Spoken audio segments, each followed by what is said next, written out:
It's funny how, amidst the millions and millions of words that we all heard pouring out of our tellies in the last couple of days, I was struck most of all by Labour pointing out that it would be spending an additional £28 billion on climate change related causes and items.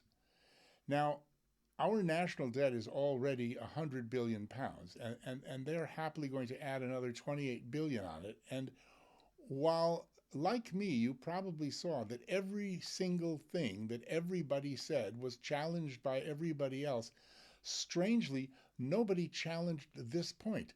Nobody said a word. It was as if spending another 28 billion, almost a third more than we already owe, increasing our national debt by as much as almost a third, didn't really seem to be strange to anyone.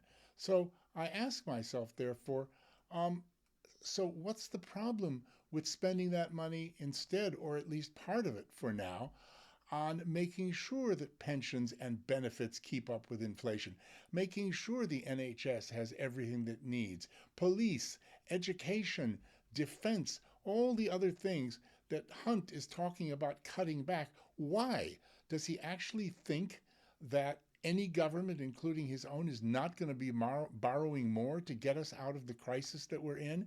It's insane. It's a ridiculous debate.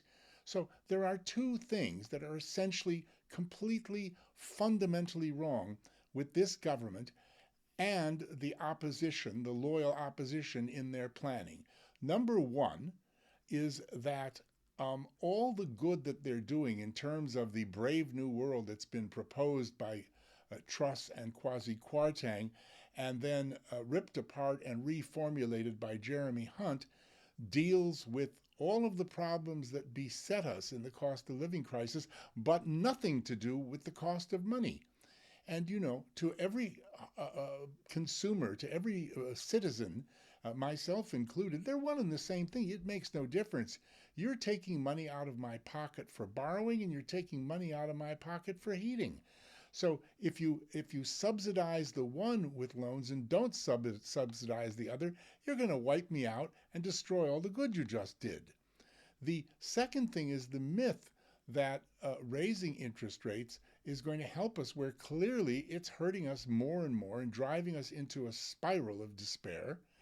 And any government is just going to have to borrow. We've been through terrible crises. And after all, we're in an almost war with Putin.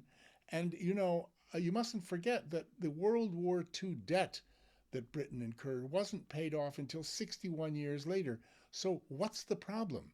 What is everyone getting so flustered about? And we are running with our left foot. Let me just say, economists and politicians, they love to use words that nobody understands. That way they can't be held accountable. So fiscal policy, Fiscal policy. What is fiscal policy? In plain English, it's collecting tax and spending money, the two things the government do. Fiscal policy, we have got our left foot on the brake.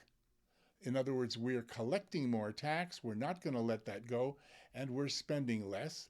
And monetary policy, read interest rates, we have our right foot on the monetary policy accelerator. I mean, the car is just going around and around in circles. It's insane, and nobody seems to be able to see this. Time for a rethink, people.